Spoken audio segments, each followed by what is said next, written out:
¿Quieres fortalecer tus saberes, investigaciones y metodologías para elaborar tus proyectos? Entonces Cajas de Conocimientos es para ti, un podcast de Uniciso hecho para divulgar didácticamente información y herramientas de las ciencias sociales y otras disciplinas que aportan significativamente en el desarrollo de tus ideas.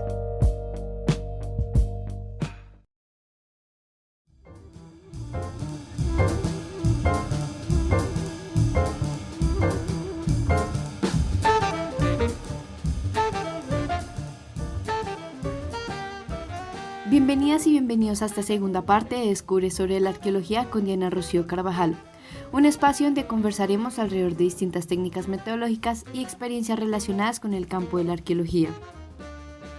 En el episodio de hoy retomaremos la conversación con esta arqueóloga para brevemente adentrarnos en algunas áreas y aspectos conceptuales de la arqueología en las que ella se ha especializado, ya que sabemos que muchos de los términos o campos de acción que ha nombrado hasta el momento no son tan comunes de escuchar. Por tanto, iniciaremos hablando de un área que Diana menciona en algún punto de esta entrevista, su trabajo con la arqueología preventiva.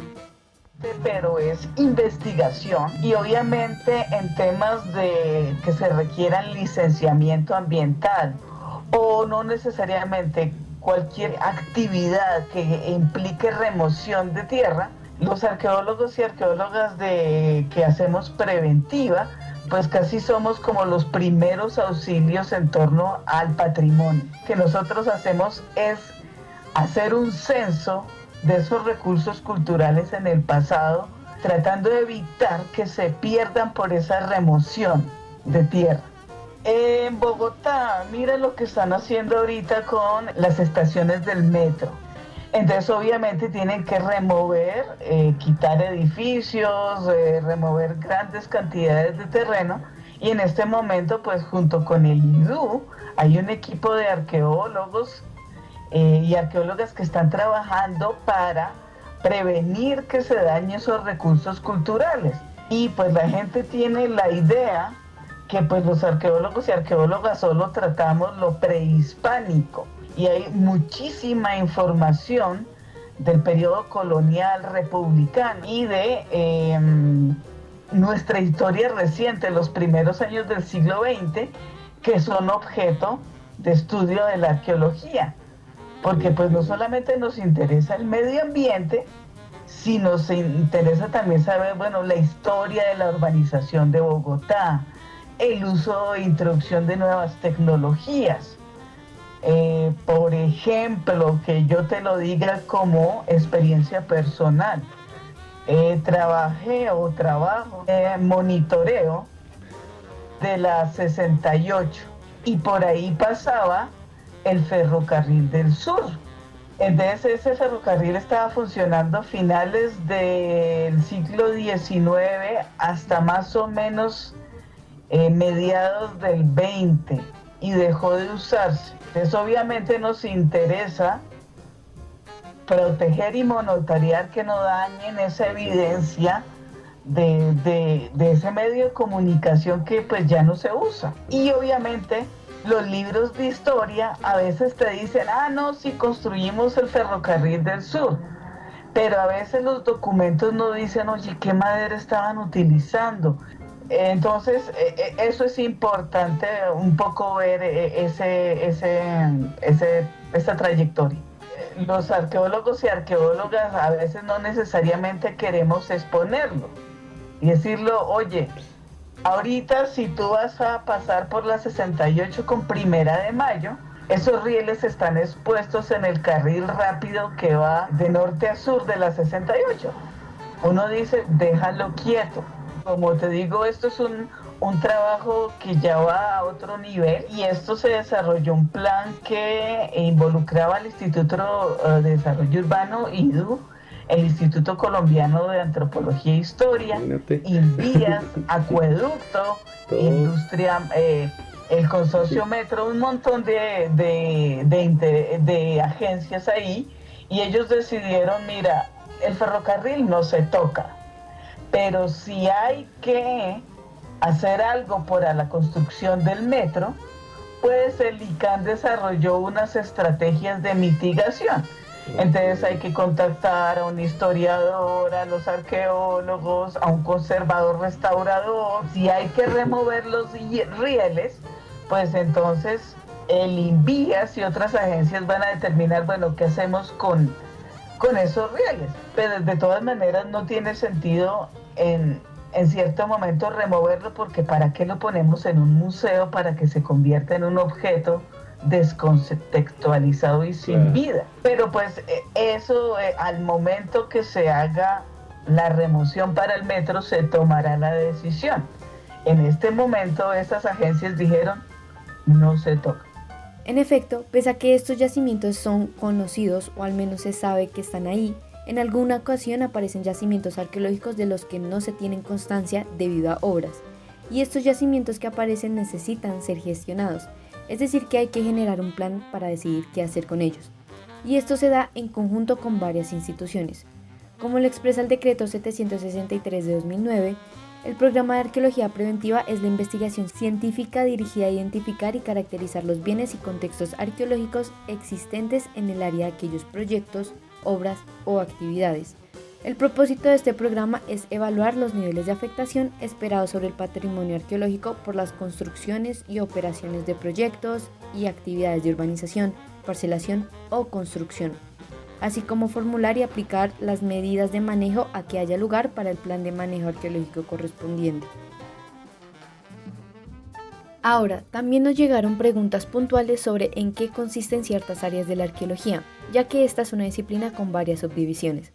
En relación con la experiencia laboral de Diana, la zooarqueología, su importancia y cómo se observa esto en Colombia es la siguiente. Entonces, básicamente es un desarrollo un poco antiguo, vamos a decirlo, de los años 60 del siglo XX. Está enfocado a la ecología cultural y a la arqueología ambiental. Sí. Parte de la idea de que en ese momento de las corrientes teóricas de la antropología y la arqueología, ya no se piensa a la humanidad como un ente casi ideal, sino material.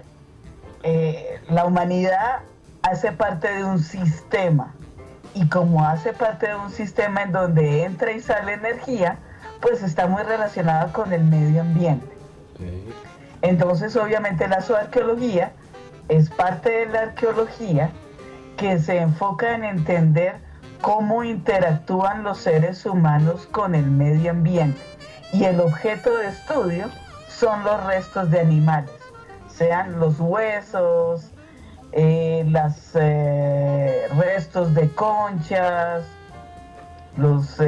etcétera, para entender, oye, cómo utilizaban los animales en términos de comida, de materia prima para hacer herramientas, como quizás un referente para expresar su ideología, su cosmovisión. Entonces tú ves ejemplos ahora de zooarqueología en la sabana de Bogotá. Ahora están estudiando los restos de cuyes para entender, bueno, la gente acá en la sabana de Bogotá, cómo los consumía desde hace muchísimo tiempo, desde casi 9.000 años. Tanto que se piensa que acá en la sabana de Bogotá es un centro de domesticación del cuy. Antes se pensaba que eran los Andes centrales, pero aquí también desde tiempos inmemoriales la gente tenía una relación ya no solamente de comerse esos animalitos, sino que, vamos a decirlo, como que se familiarizaron tanto que el cuy ya no era algo salvaje, vamos a decirlo silvestre, sino hace parte de ese sistema humano. Hay una familiarización y ya no es el mismo cuy. Algo así como con los zooarqueólogos trabajamos mucho con esa domesticación. Entonces tú ves en el cercano oriente que trabajan con la domesticación del perro, de la vaca, de la cabra, para ver cómo esos animales dejaron de seguir las reglas de la selección natural y se impuso la selección artificial. Entonces ya el lobo ya no es lobo, sino es perro, y entonces tiene ciertos cambios a nivel genético que afectan su apariencia y su comportamiento, y entonces ahora los perros comen las sobras de la mesa, pueden comer pan y pueden entender nuestro lenguaje. Y uno sabe que el perro ahora te entiende y te sigue como si fueras tú el alfa de la manada. Y ahora sabemos que el perro pues ya no es un perro, sino es un miembro más de la familia. A su vez, y de manera breve, está la arqueobotánica como una subdisciplina de la arqueología y la botánica. Se basa en el estudio de las interacciones antiguas entre los seres humanos y el mundo vegetal, es decir, se concentra en la recuperación, el análisis y la interpretación de materiales vegetales provenientes de sitios arqueológicos. Dialogan también con saberes campesinos y de comunidades étnicas para entender aspectos del procesamiento, preparación y almacenamiento de productos agroecológicos. Por su parte, la paleoecología, como una rama de la panteología, permite conocer cómo eran los ecosistemas antiguamente y cuál ha sido su evolución a lo largo del tiempo, lo que posibilita la reconstrucción de ambientes y ecosistemas propios de nuestro planeta a lo largo de las diferentes eras geológicas. Su importancia se basa en que es útil para determinar el origen primigenio y las relaciones taxonómicas de la flora y la fauna propia de cada era geológica, así como para comprender el funcionamiento de los sistemas naturales y prever cómo pueden responder frente a determinadas condiciones climáticas. Otra pregunta que nos llegó y que es de gran interés para los y las estudiantes es sobre los métodos para analizar un resto óseo de un animal, en especial consejos para identificar, por ejemplo, un mamífero, un ave, un reptil, etc. Pues yo siempre doy eso en mis clases de zooarqueología y yo siempre les digo, por favor, no piensen que sean ustedes Superman o eso les va a llegar por ósmosis o rayos X o por inspiración divina. Piensen ustedes en la dificultad de que nosotros tenemos, por ejemplo, en las colecciones de referencia, los animales completicos, cada hueso identificado. Cuando nos enfrentamos a los restos arqueológicos, pues van a estar comidos, machacados, dispersos por la acción del tiempo. La gente en el pasado los preparaba, los destazaba, les quitaba la piel, los cortaba, los cocinaba. Pues entonces nosotros estamos en una dificultad que, por ejemplo, no tiene un biólogo. Quizás nos acercamos más a la paleontología, pero es que la paleontología no tiene el componente humano. Y entonces nosotros tenemos una serie de variables que son muy complicadas. Entonces lo que hay que hacer, y el tip que yo doy, es paciencia. Esto es de trabajo. Entonces obviamente hay unos manuales de biología, pero obviamente la biología es para los biólogos. Y los biólogos pues tienen diferentes especialidades y nosotros somos totalmente arrogantes que queremos analizarlo todo como arqueólogos y arqueólogas. Entonces tú ves que en biología hay mastozoólogos que se especializan en mamíferos, herpetólogos en reptiles, ictiólogos que se especializan en peces. Y esa es la crítica que yo le hago a esta generación. Quieren todo aquí, ahora, ya. Y esto es paciencia. Entonces yo les digo, por favor, ténganme fe y ténganse fe. Yo les estoy dando unos tips. Y para ver huesos de animales, lo importante es ver histología, es decir, la estructura del tejido, y ver hitos morfológicos. Entonces, si tú ves un cóndilo, una protuberancia, una cresta ósea, enfócate en eso. Y en el tamaño. Entonces, tú no puedes decir, oye, voy a comparar un hueso de cuy, voy a compararlo con un hueso de vaca. Sí, ambos son mamíferos, pero obviamente, por la manera en cómo se mueve y se alimenta el cuy, es muy diferente a la vaca. Es muy amplio y por eso hacemos colecciones de referencia, por eso no tenemos resultados inmediatos. Y el drama que tenemos aquí en Colombia es la gran diversidad. Yo solo te mencioné peces, pero la gente consumía reptiles, consumía mamíferos, aves. Entonces, obviamente, la legislación no nos permite tener esas colecciones de referencia tan amplias. Hay una serie de tramas burocráticas que no nos permiten hacer eso y ha dificultado esa labor. ¿Qué es lo que hacemos? A veces contactarnos con arqueólogos y arqueólogas que comparten esos mismos intereses y tratar de ayudarnos entre nosotros, pero a veces eso es difícil. Y la cosa es que hay pocos arqueólogos en Colombia por esa dificultad. Ay, yo no quiero analizar todos esos animalitos y todos esos fragmentos quemados, chiquititos, utilizar estereoscopios, porque consume mucho tiempo, requiere entrenarse. Y yo vengo entrenándome desde mi pregrado. Yo analicé restos de moluscos para mi pregrado. Y eso me llevó a mí desde 1998. Y en ese tramo me equivoqué y me tocó revisar muchas muestras. Para el doctorado me entrené específicamente en peces del Pacífico. Allá eran casi 150 especies diferentes. Entonces eso requiere mucho tiempo y mucha paciencia. Es muy difícil porque como Colombia es tan diversa, tú tienes que enfocarte a la región particular. No hay tabla, que es que mira, los biólogos se interesan con contadas excepciones solamente hasta finales del siglo XIX, principios del XX y eso. Y los arqueólogos iban mucho más allá. Pero a los arqueólogos les interesa a veces ver la vajilla decorada que ver temáticas de subsistencia. Entonces, en muchos reportes arqueológicos se mencionan o no.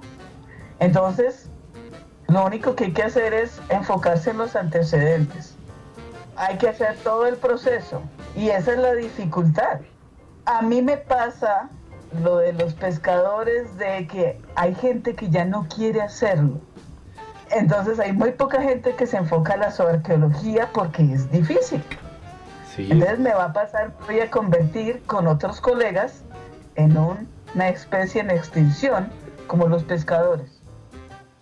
Resulta fascinante conocer otros campos de la arqueología que expanden el horizonte que las personas tienen sobre esta disciplina, en especial en Colombia, un país rico en diversidad de historia que debe ser estudiada y por supuesto debe ser difundida para su conservación.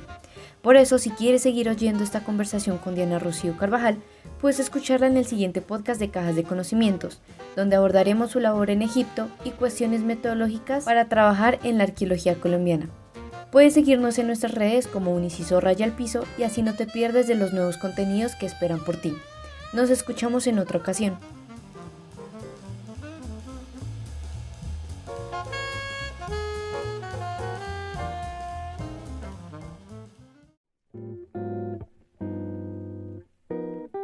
Si quieres explorar más temas académicos e investigativos, puedes acceder a la plataforma oficial de Uninciso y seguir las actualizaciones del contenido a través de nuestras redes sociales. Muchas gracias por escucharnos y esperamos que haya sido de utilidad la información brindada. Nos vemos en un nuevo episodio.